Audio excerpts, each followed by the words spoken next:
Thank you, Mr. Speaker and members of the House. I'd like to just take a little moment to speak to my colleagues and other Hoosiers about my life and my views and how it pertains to this bill. For 25 years, my husband and I have been proud Republicans. We grew up with proud Democrat teachers as parents, and I love them and my brothers. On the other side of my upbringing were my grandparents, who showed me the love and ideology of the grand old party.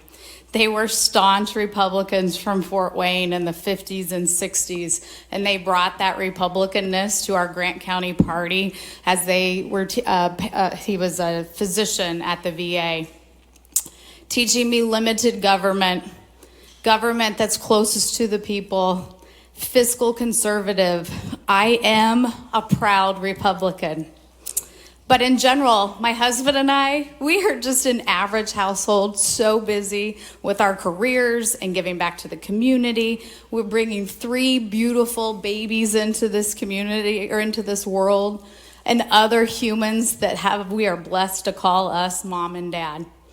We are Friday night lights, Saturday night date night, Sunday church, begin and end each day with prayer, Republican family.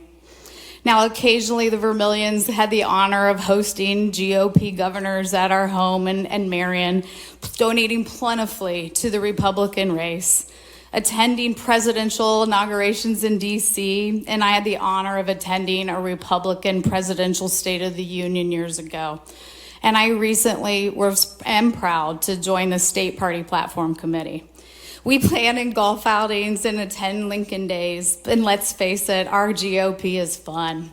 We are a party in Grant County that's inclusive. We say, come on in. That's our motto. And then within days of a resignation of your colleagues in the House, I had a resounding caucus win in District 31. And soon I realized that loving the Republican Party demanded that I know my ideology in a very finite detail. I needed to be immediately, and I had to declare poignantly my opinions on every political ideology under the sun. And I think that's a task that very, very few Hoosiers have to do.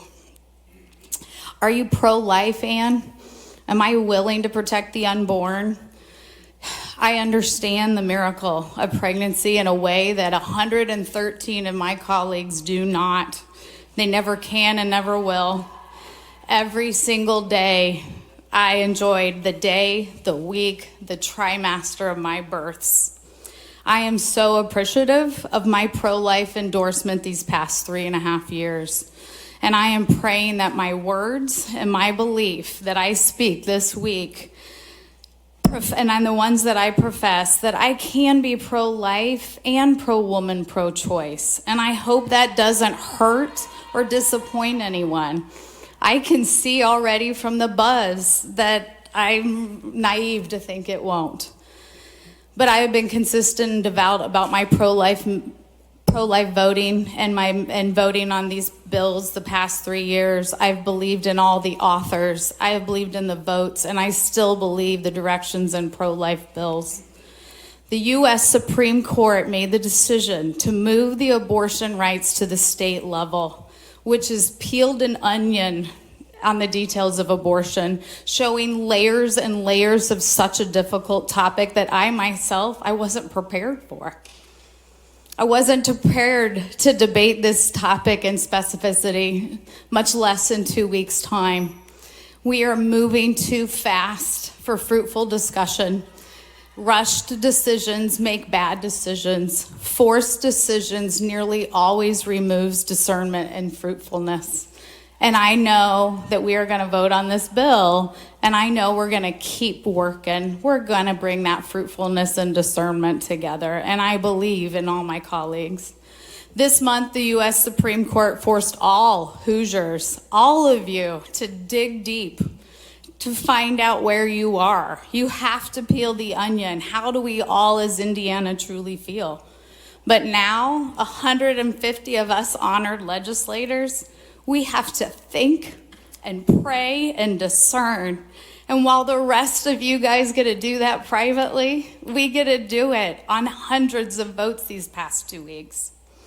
And so with that, the last 2 weeks have changed me profoundly. I have moved in my ideology in ways I never imagined. And I'm now open to applaud and criticism on both sides. And that's okay. But here's what I know for now, and I hope that you can respect it. I am a Hoosier woman that is just months off from being a reproductive woman, a reproductive Hoosier, meaning hot flashes I'm still getting used to. But I have spent the last part of my life, most part of my lifetime, with the ability to get pregnant, willfully or unwillfully.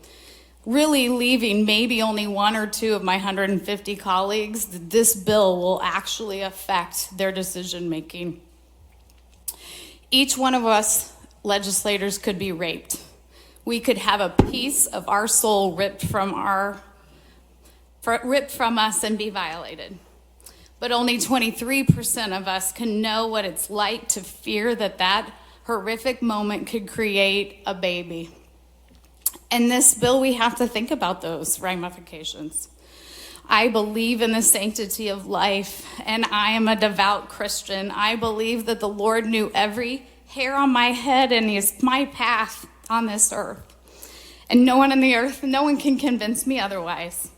And no one can tell me I'm a hypocrite for where I stand, because I know where I'm at with the Lord, and I know He's proud of me. So I always say that those that persecute me for this middle ground that I think some Republican women, a lot of Republican women are, I will always say, I'll see you in heaven, because I know I'll be there. I am a pro-life woman, and I believe that we should absolutely protect the unborn and the children in the womb.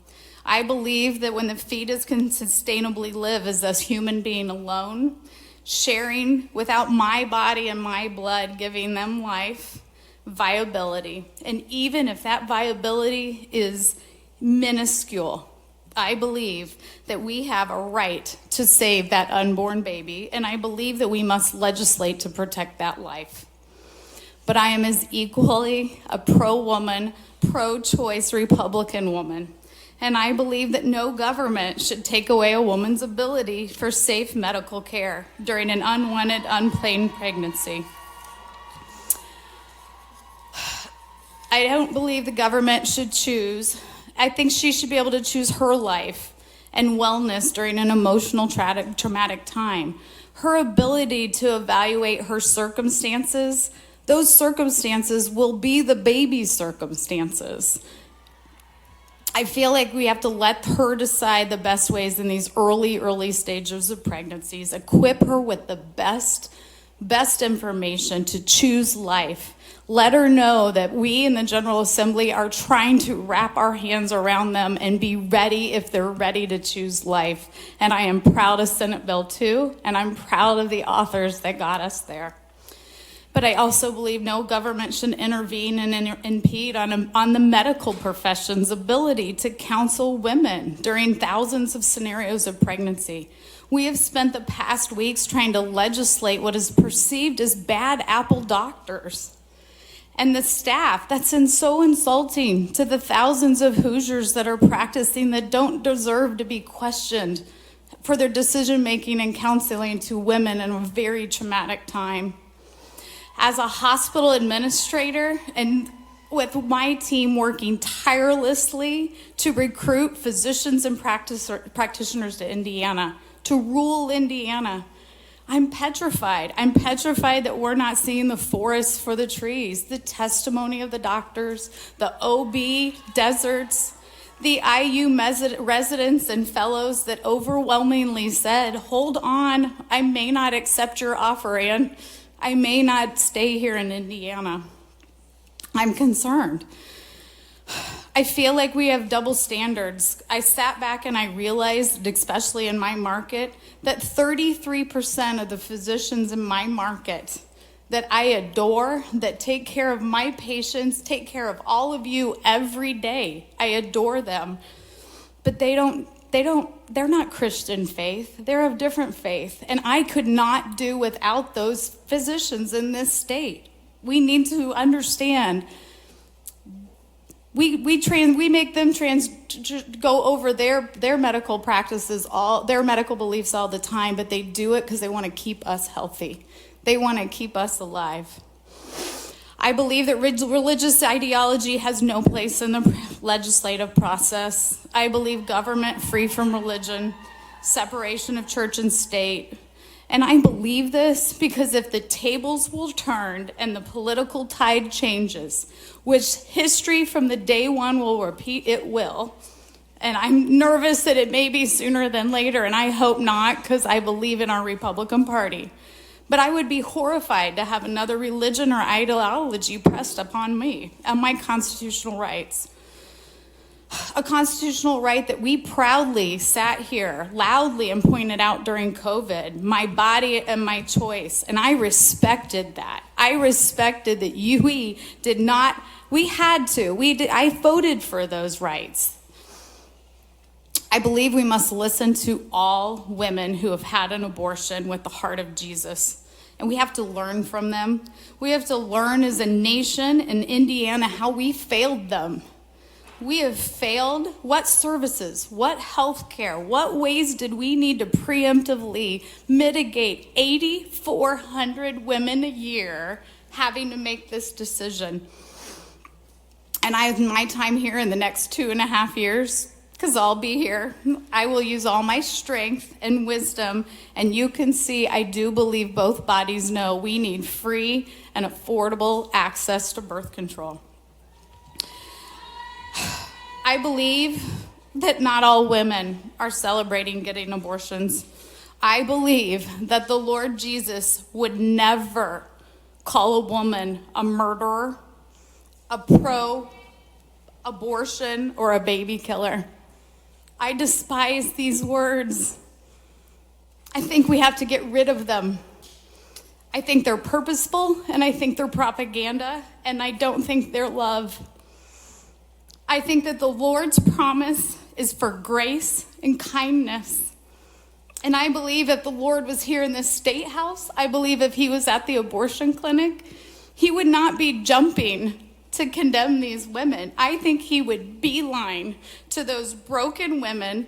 Those are emotional, exhausted, pregnant women that are making the hardest decision in her life. Where if anyone knows, and anyone who has worked in an ER or worked anywhere in the hospital, the larger amount of United States citizens that are in trauma are on their knees and praying. They may not have been praying one day in their life, but they're praying. They are praying at that abortion clinic, and I believe the Lord would show up with them. I think he would show up, and he would be okay if she maybe chose her life instead of the pregnancy. He'd show up with love and understanding and not condemnation, and I believe that in my mind. To my fellow Republicans, I stand firm on your right to life theology. I respect you, and I respect that fundamental difference. Right to life accurately explains where you're at, and I want you to know that I love you and I believe in that. But after these 2 weeks, I am begging our Republican Party to review the word pro-choice or pro-life. I think we have to stop calling ourselves pro-life if it only means we have a priority list on life. I don't believe the Lord has a priority list on life. And I think that hurts. And I think I'm not alone in Indiana. And I think there are Republican women. I think there are all women that kind of think like I do. Okay, so even though I'm upset, I'm kind of hurt by the direction of this bill, I love you, I respect you, and I thank you for all my colleagues who have made me feel okay to tell you my heart. Mr. Speaker, you have truly showed the nation your leadership.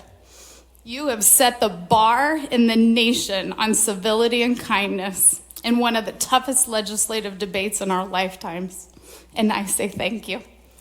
To the authors and the committee chairs, I am so proud to be on your team. I am so proud of this House chamber. And I want the public to know this. We are all trying. We are all discerning. None of us are sleeping. None of us are doing well. We're walking around with knots in our house or in our stomachs.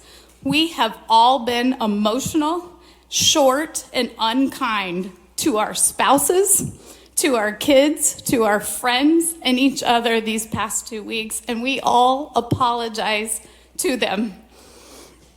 Every one of us, 150, have cried this week, and we are all trying to do the will of the people while equally being true to our faith and our core beliefs.